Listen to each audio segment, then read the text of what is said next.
I'm recording whenever you're ready. All right. So obviously the biggest question is how is it working with a professional team, the Boston Red Sox?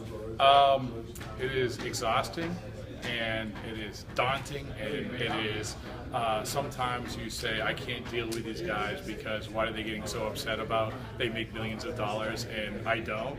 But all of that aside, it's pretty cool. I mean, the fact is that it's not every day that I'm able to someone isn't able to be in the middle of a major league clubhouse during a World Series celebration where I'm stealing forks from the floor for Christmas gifts.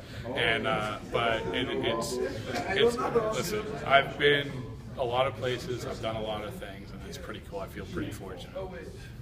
And so you spoke a bit about in your talk about gaining the trust from your players and these professional athletes to let them know that you are you're a trustworthy person to get more information out of them.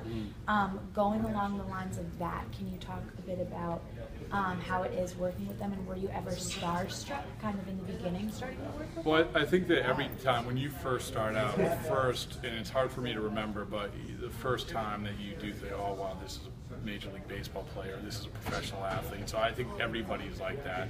But now, clearly, it is not that way. And I think that's important. And I tell young writers or young reporters, you have to get beyond that. You have to go up to approach these guys like you're a human being, you have a job to do. Because if you don't, then they're going to smell blood in the water, and they're not going to respect you like they should. And at the end of the day, as I said before, you just have to treat them like human beings, because that's how you want to be treated. And you're not always treated that way, but you have to treat them like human beings that, listen, they have lives, you have lives, they have a job to do, you have a job to do.